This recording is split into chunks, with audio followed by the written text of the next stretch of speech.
बच्चों, हम लोग पिछले वीडियो के भाग को आगे बढ़ाते हुए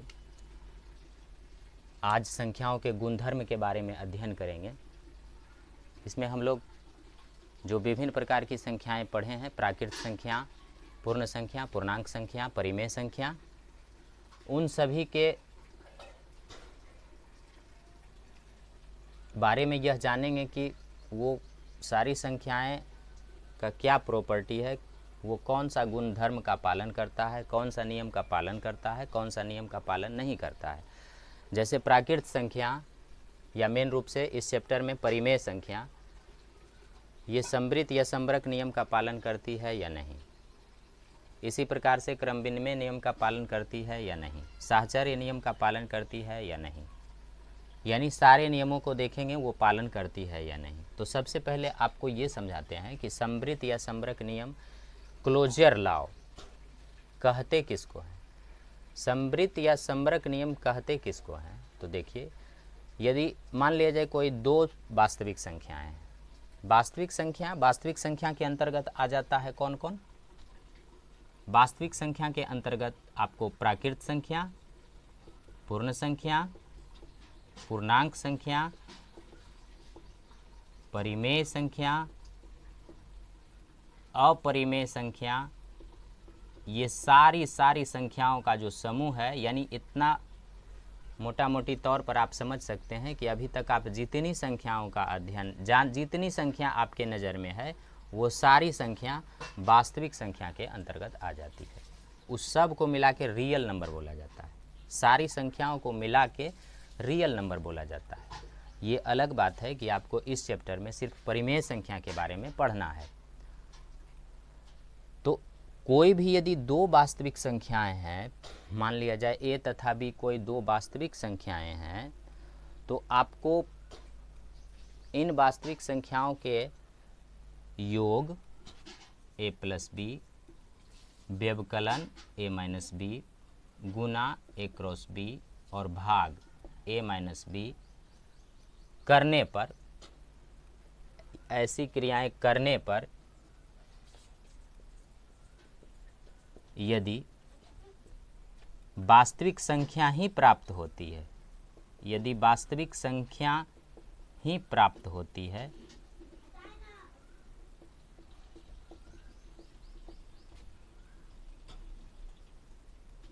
वास्तविक संख्या ही प्राप्त होती है, तो हम कहेंगे कि अभिष्ट संख्या समरक नियम का पालन करती है। अब वास्तविक संख्या में यदि हम प्राकृत संख्या लेंगे तो हमारा रिजल्ट भी प्राकृत संख्या अगर आ जाए तो हम बोलेंगे समरक नियम का पालन करती है। यदि पूर्ण संख्या लेंगे और हमारा रिजल्ट भी पूर्ण संख्या में आ जाए, यानी ए प्लस बी, ए माइनस बी, ए क्रॉस बी, ए भाग बी करने पर यदि पूर्ण संख्या में आ जाए तो बोलेंगे समरक नियम का पालन करती है। यदि मान लिया जाए कि हम उठा लेते हैं पूर्णांक संख्या, तो पूर्णांक संख्या का ए प्लस बी, ए माइनस बी, ए क्रॉस बी, ए भाग बी करने पर यदि पूर्णांक संख्या आ जाता, हम बोलेंगे कि वो समरक नियम का पालन करती है।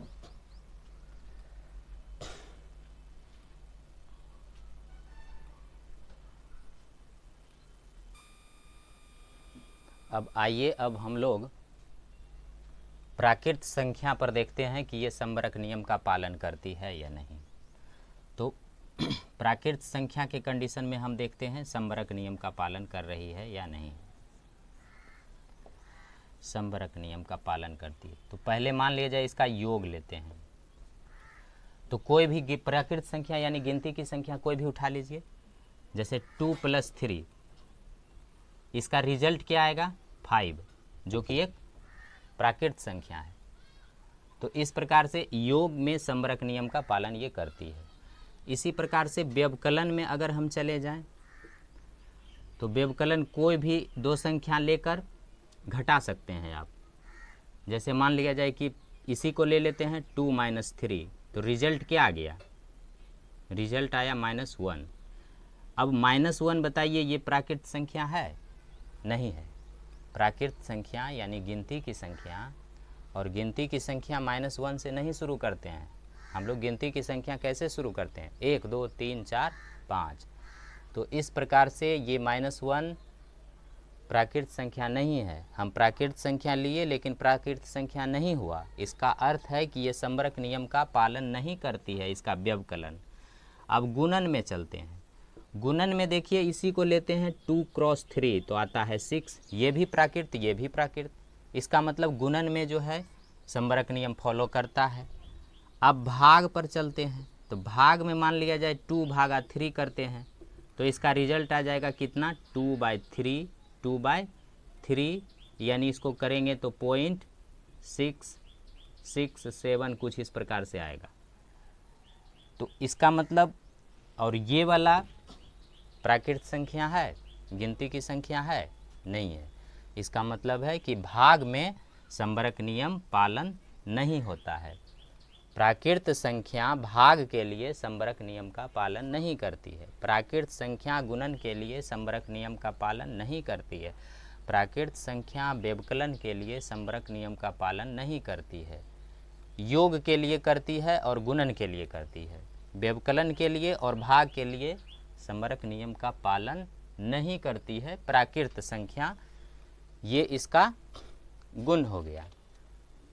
अब आगे हम लोग देखते हैं पूर्ण संख्या के बारे में।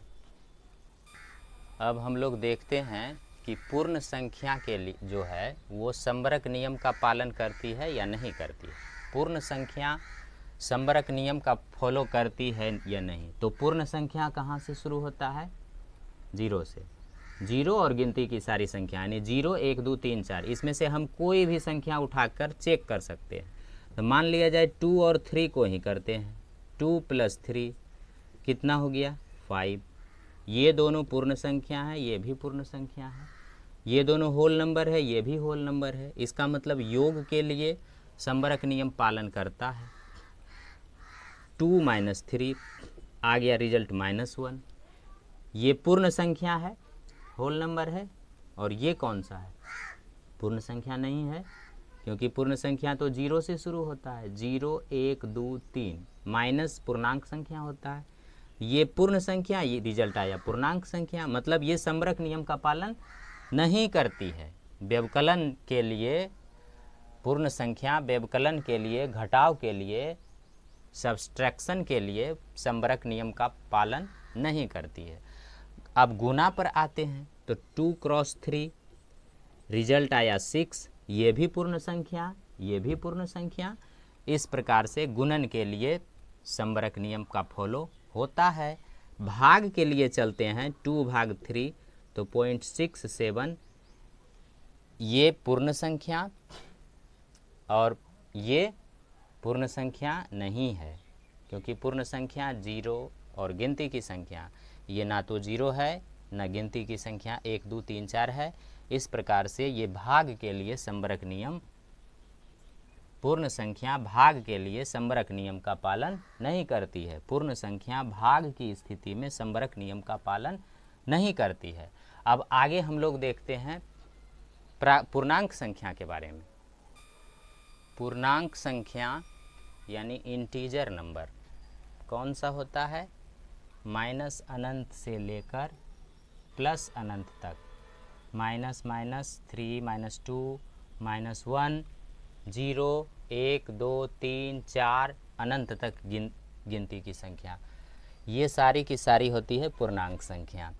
तो पूर्णांक संख्या जो है उसके लिए हम पूर्णांक संख्या संबरक नियम का पालन करती है या नहीं करती है, इस चीज़ को हम चेक करने जा रहे हैं।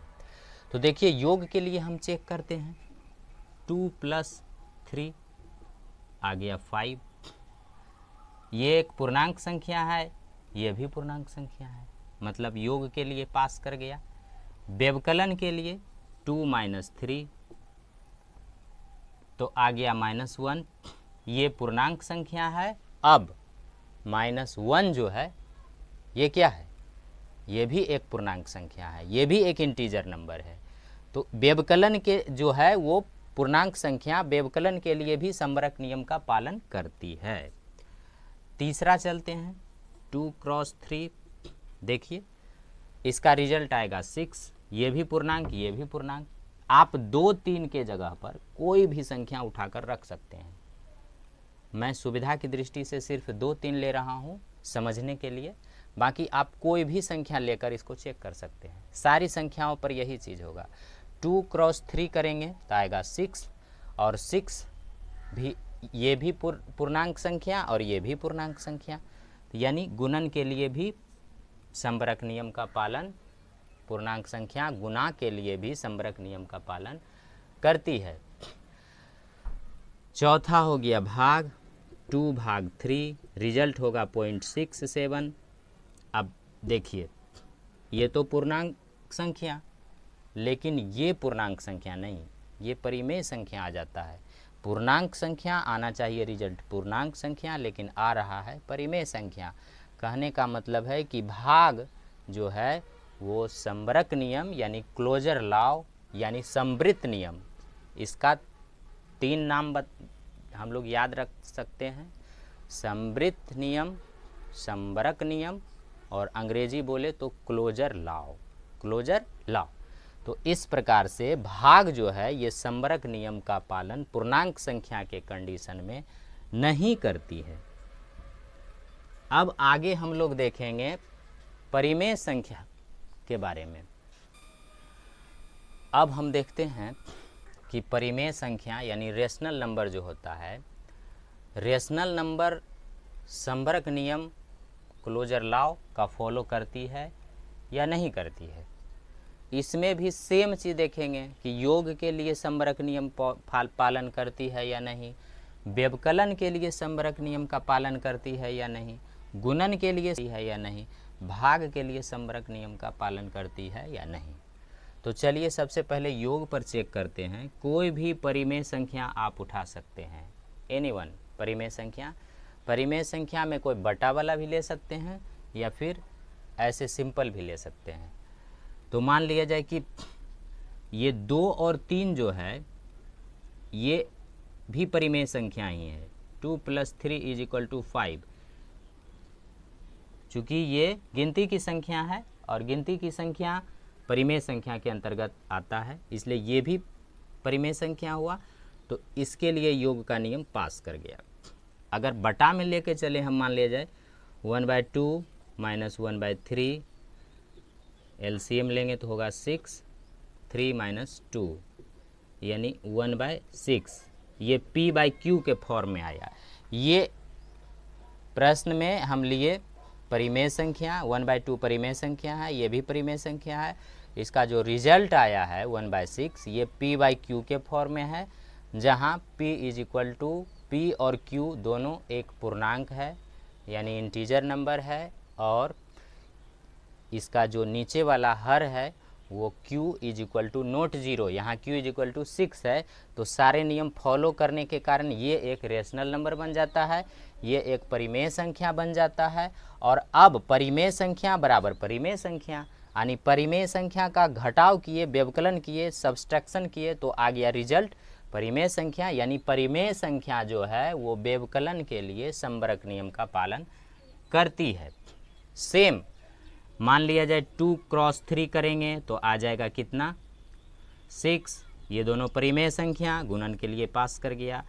2 भाग 3 करेंगे तो रिजल्ट आएगा 0.67, यानी कह सकते हैं इसको 2/3। तो ये परिमेय संख्या, गिनती की संख्या यानी परिमेय संख्या, ये दोनों परिमेय, और बटा में आया p/q के फॉर्म में, q = नॉट 0, p और q दोनों पूर्णांक है, इसलिए ये भी परिमेय संख्या। तो परिमेय संख्या = परिमेय संख्या, इस कारण से भाग के लिए, डिवीजन के लिए भी ये पास कर जाता है। इस प्रकार से हम लोग ये देखें, मुख्य रूप से हम लोगों को परिमेय संख्या इस चैप्टर में पढ़ना है। और परिमेय संख्या के कंडीशन में हम ये याद कर सकते हैं कि जो चैप्टर हमको पढ़ना है परिमेय संख्या, वो संबरक नियम का फुलफिल एकदम पूरी तरह से हर कंडीशन में करता है, चाहे ऐड करना हो, सब्सट्रैक्ट करना हो, मल्टीप्लिकेशन करना हो या डिवीजन करना हो, यानी योग घटा गुना भाग, जोड़ घटा गुना भाग सब में फॉलो कर जाता है। तो इस प्रकार से परिमेय संख्या के साथ हम लोग अब संबरक नियम का चीज़ कंप्लीट कर लिए। अब आगे हम लोग क्रम विनिमय नियम के बारे में पढ़ते हैं। अब हम लोग संबरक नियम क्लोजर लॉ को ख़त्म कर चुके हैं। अब हम लोग देखते हैं क्रम विनिमयता का नियम, जिसको कम्यूटेटिव लॉ कहते हैं। जैसा कि नाम से स्पष्ट है, क्रम विनिमय नियम, क्रम मतलब एक सीरीज जो होता है, जैसे 2 और 3 लिखते हैं तो यहाँ पर 2 जो है दहाई के स्थान पर और 3 इकाई के स्थान पर, ये एक क्रम है, ये एक सीरीज में सेट है। इसको यदि क्रम पलट देंगे तो इसका मान अलग हो जाएगा, 3 2, यानी क्रम का जो है कुछ महत्व होता है, बहुत ही अधिक महत्व होता है। तो क्रम के यानी क्रम जो है वो क्रम का बहुत महत्व होता है। आप लोग समझ गए कि कितना महत्व है। 2 3 का अर्थ कुछ और, 3 2 का अर्थ कुछ और, सिर्फ क्रम का अंतर है, लेकिन ये संख्या में बहुत बड़ा अंतर है, यानी क्रम का महत्व होता है। अब विनिमयता क्या चीज़ है? पहले आप लोग सुनते होंगे कि प्राचीन इतिहास में वस्तु विनिमय की प्रथा थी। वस्तु विनिमय का अर्थ होता है कि हमको मान लिया जाए चावल की आवश्यकता है और किसी दूसरे आदमी को आलू की आवश्यकता है, तो हम क्या किए कि चावल हम उसको अपना आलू दे दिए उसको, और वो अपना चावल बदले में हमको दे दिया। तो ये था वस्तु विनिमय, यानी आदमी अपने ज़रूरत के अनुसार जो चीज़ अपने पास है वो दूसरे को दे दे और दूसरा वाला चीज़ खुद ले ले। इस प्रकार से जो है वस्तु विनिमय की प्रथा थी। तो यहाँ पर क्रम विनिमय, विनिमय का मतलब एक्सचेंज, अदला बदली। तो क्रम के अदला बदली करने पर, क्रम के अदला बदली करने पर क्या प्राकृत संख्या ही रहती है? क्या पूर्ण संख्या ही रहती है? क्या परिमेय संख्या ही रहती है? क्या प्राकृत संख्या के योग में क्रम बदलने पर वो प्राकृत संख्या रहती है? क्या पूर्ण संख्या के घटाव में या प्राकृत संख्या के घटाव में क्रम बदलने पर वो प्राकृत संख्या रहेगी? क्या प्राकृत संख्या के गुणन का क्रम बदलने पर वो प्राकृत संख्या रहेगी? इन सब चीज़ों को हमको इसमें चेक करना है। तो चलिए हम लोग चेक करते हैं। पहले योग पर आते हैं।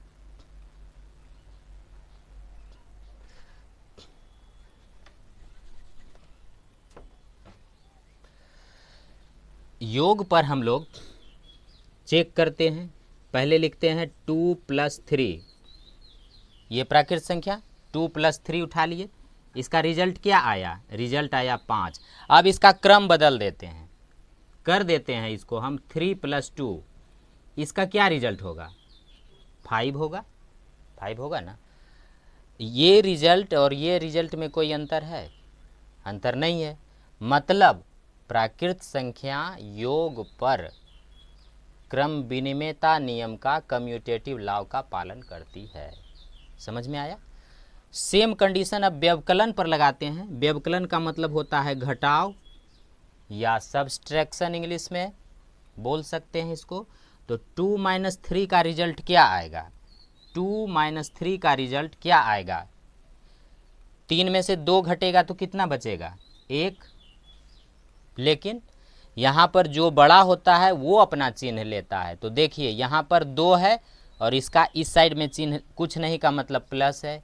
यहाँ पर 3 है, इसके लेफ्ट साइड में चिन्ह क्या है? माइनस है। तो 3 का बड़ा है दोनों में 3 और इसका चिन्ह है माइनस। इस कारण से यहाँ पर ये चिन्ह अपना लेगा, यानी कि बड़ा अपना चिन्ह लेगा, तो हो जाएगा -1। रिजल्ट आया इसका -1। अब इस सीरीज को उलट देते हैं, इसको करते हैं 3 - 2। अब बताइए रिजल्ट क्या होगा? अब तो रिजल्ट क्या हो गया?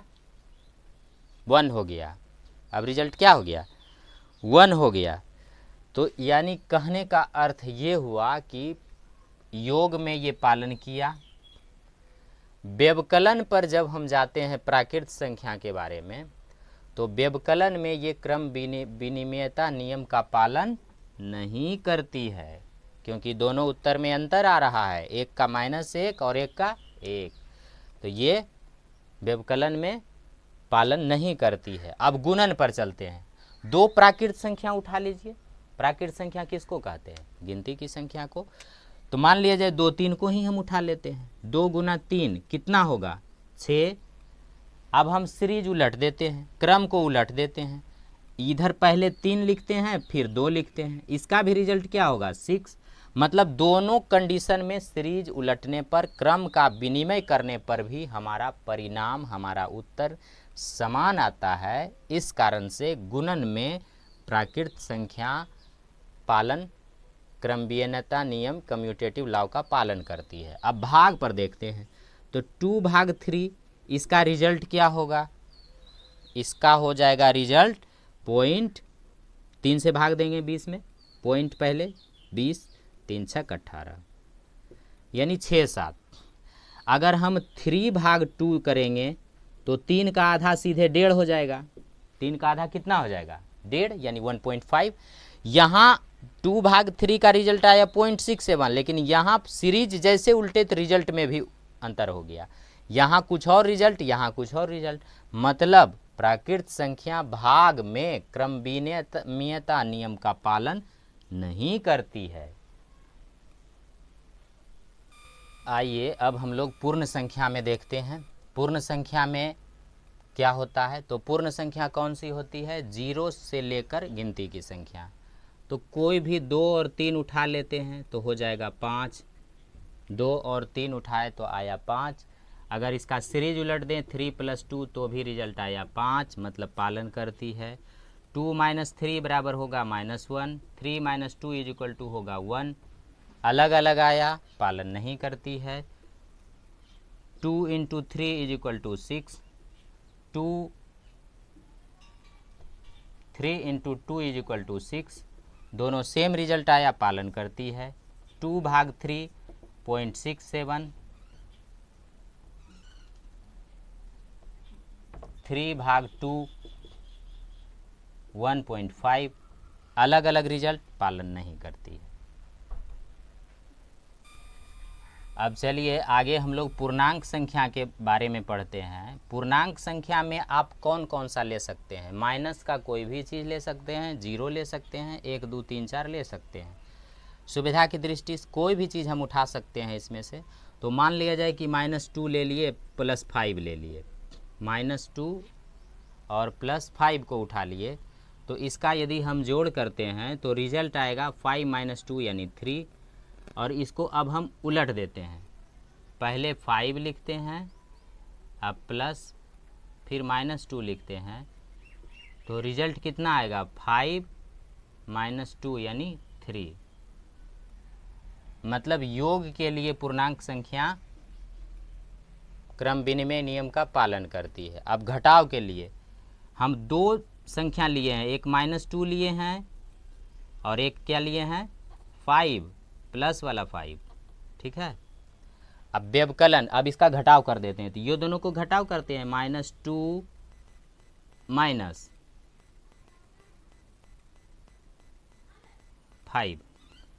रिजल्ट क्या देगा? -2 - 5 यानी -7 रिजल्ट देगा। अब इस सीरीज को उलट देते हैं। पहले 5 लिखते हैं और माइनस देते हैं और फिर -2 देते हैं। रिजल्ट क्या आया? 5 + 2 यानी 7। ये -7, ये 7, मतलब पालन नहीं करती है। अब गुणन आते हैं, ये दोनों का गुना करते हैं। -2 × 5, रिजल्ट आया -10। सीरीज पलटते हैं, 5 × -2, रिजल्ट आया -10, मतलब गुणन में पालन करती है। भाग पर चलते हैं, -2/5, -2/5, ये वाला आ जाएगा 5/-2। तो इसका रिजल्ट अलग होगा, इसका रिजल्ट -0.4, इसका रिजल्ट होगा -2 दूना 4, तो 5 10। ये अलग, ये अलग, मतलब पालन नहीं करती है। ये अब हम लोग परिमेय संख्या के बारे में देखते हैं कि परिमेय संख्या कम्यूटेटिव लॉ को फॉलो करती है या नहीं। तो परिमेय संख्या का योग करते हैं 1/2 प्लस 1/3 कर देते हैं। कितना रिजल्ट आया? 3 2 का एलसीएम 6, 3 + 2 5/6। अब इस क्रम को उलटते हैं, यानी 1/3 प्लस 1/2 और इसका भी रिजल्ट आया 5/6। मतलब योग में क्रम विनिमयता नियम का पालन करती है परिमेय संख्या। अब व्यवकलन पर चलते हैं। 1/2 माइनस 1/3 रिजल्ट एलसीएम 6, 3 - 2 यानी 1/6। सीरीज उलटते हैं 1/3 माइनस 1/2 एलसीएम हुआ 6, 2 - 3 यानी -1। देखिए यहाँ पर हुआ 1/6, यहाँ पर हुआ -1/6। कहने का अर्थ है कि ये दोनों अलग अलग है और अब ये पालन नहीं करती है। परिमेय संख्या घटाव में क्रम विनिमयता नियम का पालन नहीं करती है। अब गुना पर चलिए 1/2 × 1/3 1/6, 1/3 × 1/2 1/6 गुणन में पालन करती है। भाग पर आइए 1/2 या कोई छोटा परिमेय संख्या आप लिख सकते हैं 5/2 रिजल्ट आ गया 2.5 2.5। उलट दीजिए 2/5 रिजल्ट आ गया 0.4। ये अलग अलग है, मतलब भाग में परिमेय संख्या क्रम विनिमयता नियम का पालन नहीं करती है। आइए बच्चों, अब हम लोग साहचर्यता या सहचरिता का नियम पढ़ेंगे, एसोसिएटिव लॉ को पढ़ेंगे। इसमें भी हम सभी संख्याओं पर चेक करके इसको देखेंगे कि क्या सभी संख्याओं पर साहचर्यता या सहचरिता यानी एसोसिएटिव लॉ फॉलो होता है या नहीं होता है। जैसा कि नाम से स्पष्ट है, साहचर्यता सहचरिता, सह का मतलब होता है साथ और चर का मतलब होता है चलने वाला, यानी साथ में चलने वाला है कि नहीं। साथ में जब हम संख्याओं को लेकर चलते हैं तो क्या प्राकृत संख्या का परिणाम परिकृत संख्या आता है या नहीं। साथ में लेके चलते हैं तो क्या अन्य सभी संख्याएं परिमेय संख्याओं का परिणाम जो है वो परिमेय संख्या आता है या नहीं। इस बात का चेक करेंगे। यदि दोनों का उत्तर सेम हो जाता है तो हम कहेंगे कि साहचर्यता या सहचरिता नियम का पालन करता है। यदि उत्तर सेम नहीं होता है तो कहेंगे पालन नहीं करता है। तो प्राकृत संख्या कोई भी एक उठा लेते हैं, जैसे मान लीजिए 2, 3 और 5 को उठा लेते हैं। तो इसमें प्रायः हम लोग 3 संख्याओं पर लेके चेक करेंगे, 3 संख्याओं पर लेके चेक करेंगे सहचरिता के नियम को। कम से कम 3 संख्या पर लेके इसको चेक किया जाता है। इसमें 2 संख्याओं को कोष्ठक में ऐसे रखेंगे, फिर अगला बार क्या करेंगे कि 2 + 3 यहाँ और इधर वाला 2 संख्या को कोष्ठक में रख लेंगे। अब बताइए कि दोनों का रिजल्ट सेम है कि नहीं। तो ब्रैकेट में प्लस से टूटता है तो सेम होता है, कोई बदलाव चिन्ह में नहीं होता है। इस कारण से ये जोड़ है तो जोड़ हो जाएगा। 2 3 5 5 यानी 10 रिजल्ट आया और इसका भी रिजल्ट आया 10, यानी दोनों सेम रिजल्ट आया। साथ चलाने पर तीनों संख्याओं का परिणाम हमेशा 10 ही आ रहा है इस प्रश्न में। इस कारण से प्राकृत संख्या योग में साहचर्यता नियम कम्यूटेटिव एसोसिएटिव लॉ का पालन करती है। अब हम घटाव में देखते हैं तो 2 - 3 - 5 2 का सेट अलग बना देते हैं। यहाँ भी लिखते हैं 2 - 3 - 5, यहाँ 2 का सेट अलग बना देते हैं। अब देखते हैं क्या ये बराबर है। तो देखिए यहाँ 2 - 3 - 5 ये कितना होगा 2 -3 और माइनस से जब ब्रैकेट के अंदर टूटता है तो चिन्ह बदलता है, प्लस का माइनस और ये माइनस का बन जाएगा प्लस। अब ये कितना हो गया, ये दोनों जुट जाएगा 2 और माइनस 5 और 3 कितना 8 बराबर, ये जुट जाएगा 5 प्लस प्लस जुट जाएगा 5 2 7 और -3 यानी 2 -8 यानी ये बन गया -6 और ये बन गया 4, ये बन गया -6, ये बन गया 4। यानी कहने का अर्थ हमारा ये होगा कि फॉलो नहीं किया, यानी व्यवकलन में प्राकृत संख्या व्यवकलन में साहचर्यता नियम का पालन नहीं करती है। अब इसी प्रकार से हम लोग गुणा में चलेंगे। हम लोग चलते हैं अब किसमें, गुणन के अंतर्गत। गुणन में चलते हैं तो 2 3 और 5 ब्रैकेट से घेर दें, फिर यहाँ 2 3 और 5 ब्रैकेट से घेर दें, तो कोई असर नहीं पड़ेगा। 2 तिया 6 5 30 और ये भी आया 30, मतलब पालन करती है। इसका मतलब क्या है कि गुणन में साहचर्यता नियम का पालन होता है। अब हम लोग भाग में देखते हैं, भाग में देखते हैं तो 2 भागा 3 भागा 5, इसको 2 भागा 3 भागा 5, ये 2 को पहले घेर दिए, ये लास्ट वाला 2 को घेर दिए। अब इसका रिजल्ट क्या होगा, इसका रिजल्ट होगा 2/3, भाग को यदि गुना करेंगे तो पलट जाएगा, यानी 1/5 बराबर ये 2 भाग 3/5।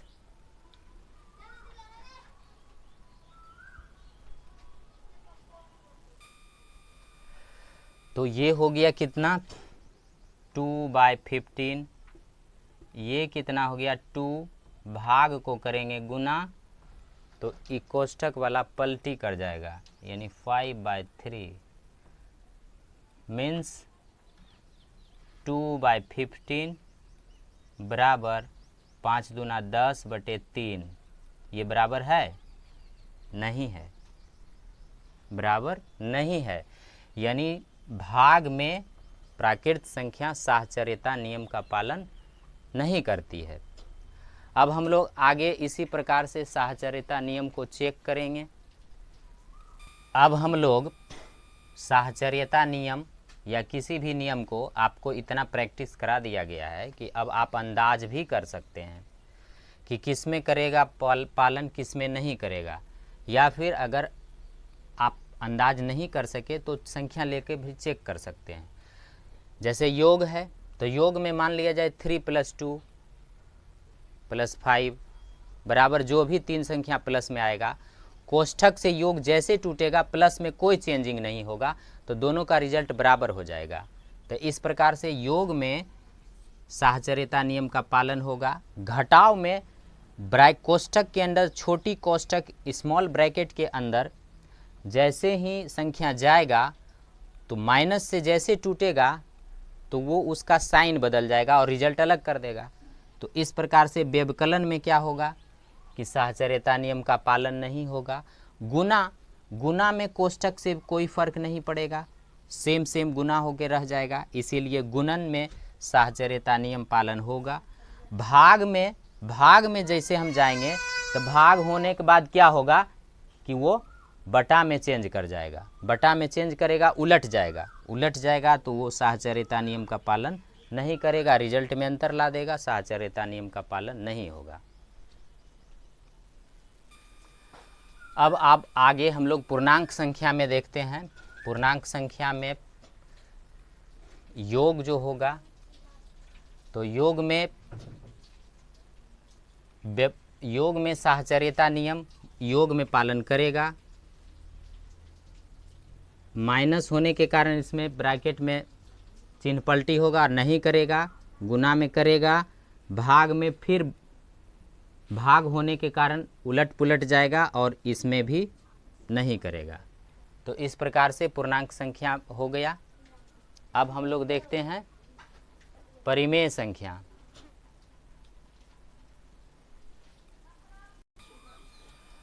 अब हम लोग रेशनल नंबर पर देखते हैं, जो कि इस चैप्टर में पढ़ना है मुख्य रूप से। रेशनल नंबर वो साहचर्यता नियम का पालन करती है कि नहीं करती है।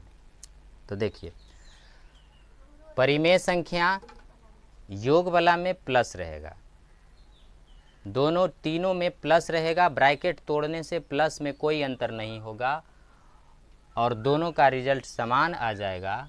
और इस प्रकार से परिमेय संख्या योग के साहचर्य नियम का पालन करेगी। व्यवकलन में ब्रैकेट में माइनस होने से दोनों ब्रैकेट में चिन्ह बदलेगा ब्रैकेट के बाद और अंतर ला देगा, इस कारण से व्यवकलन में पालन नहीं करेगी। गुना में ब्रैकेट के अंदर, दो स्मॉल ब्रैकेट के अंदर गुना को बाहर, गुना से ब्रैकेट हटाने पर गुना में कोई अंतर नहीं होगा, इस कारण से इसमें भी पालन करेगी।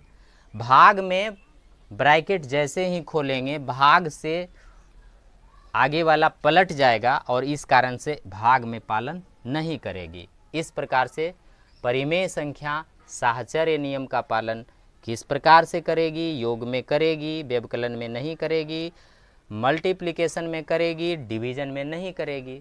इस प्रकार से ये भी पूरा हो गया। अब हम लोग आगे देखते हैं। आइए अब आपको हम जीरो का रोल समझाते हैं। जीरो का क्या रोल है? जैसे एक प्राकृत संख्या कोई भी 1 उठा लेते हैं और यदि इसमें जीरो को जोड़ा जाए तो इसका रिजल्ट भी वही संख्या प्राप्त होता है। पूर्ण संख्या यदि कोई उठा लिया जाए और इसमें जीरो जोड़ा जाए तो रिजल्ट भी वही संख्या होता है। कोई पूर्णांक संख्या -1 ले लें और इसमें जीरो जोड़ें तो रिजल्ट भी पूर्णांक ही होता है।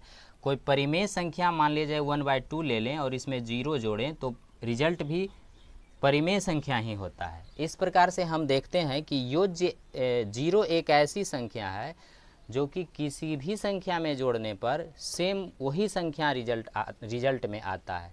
तो इस प्रकार से जीरो को हम लोग बोलते हैं योज्य, योज्य और तत्समक बोलते हैं। योज्य, तत्समक। योज्य का मतलब होता है ऐड करने वाला, यानी एडिटिव। जीरो ऐड करने वाला है, जीरो को यदि ऐड किया जाए एडिटिव। तो तत्समक, तत्समक का अर्थ होता है सेम टू सेम, ज्यों का त्यों आप कह सकते हैं। जैसे आप संस्कृत में पढ़े होंगे तत्सम शब्द। तत्सम शब्द वैसे शब्द को कहा जाता है, संस्कृत का एक ऐसा शब्द है जो बिना चेंज किए ही वो हिंदी में प्रयुक्त होता है। हिंदी में बोलचाल की आम भाषा में संस्कृत के शब्द को ज्यों का त्यों ले लिया गया है, उसको हम लोग बोलते हैं तत्सम शब्द। जैसे अग्नि, जैसे अग्नि। तो तत्सम का अर्थ होता है सेम टू सेम, अयोज्य का अर्थ होता है जोड़ने वाला। तो चूंकि जीरो को यदि किसी संख्या में जोड़ा जाए तो सेम टू सेम चीज़ आता है, सेम टू सेम आइडेंटिटी होता है, उसका परिचय यानी तत्सम योज्य। तो इस कारण से योज्य तत्समक कहते किसको हैं? तो जीरो को कहते हैं। किसको कहते हैं? जीरो को कहते हैं। क्यों कहते हैं? इसलिए कहते हैं कि यदि उसको योज्य किया जाए, यदि उसको किसी संख्या में जोड़ा जाए, चाहे वो पूर्णांक हो, प्राकृत हो, परिमेय हो, वास्तविक कोई भी संख्या हो, तो उसका रिजल्ट एकदम तत्समक यानी सेम टू सेम आता है, आइडेंटिटी सेम टू सेम आ जाता है, ज्यों का त्यों वही संख्या प्राप्त होता है। इसी कारण से हम लोग जीरो को कहते हैं योज्य तत्समक। आप समझ गए होंगे योज्य तत्समक किसे कहा जाता है? जीरो को कहा जाता है। तो ये जीरो का रोल हुआ संख्या के अंतर्गत कि जीरो को यदि उसमें संख्या में इन्वॉल्व करेंगे तो वो क्या करेगा, इस प्रकार से। अब है कि गणित में तत्समक 2 टाइप का होता है। 2 प्रकार के तत्समक का मैथ्स में प्रयोग किया जाता है। पहला होता है योज्य तत्समक, आप समझे, जिसको जीरो कहते हैं, किसी भी संख्या में जोड़ने पर सेम टू सेम चीज़ प्राप्त होता है, ये योज्य तत्समक है। और एक होता है मल्टीप्लिसिटिव आइडेंटिटी, जो कि 1 है। किसी भी संख्या में एक से गुणन तत्समक है, यानी एक से यदि गुना किया जाए तो रिजल्ट सेम वही चीज संख्या आ जाता है। तो इस प्रकार से हम लोग दो तत्समक समझे। एक हो गया आपका योज्य तत्समक जो कि 0 है, और एक हो गया गुणन तत्समक जो कि 1 है।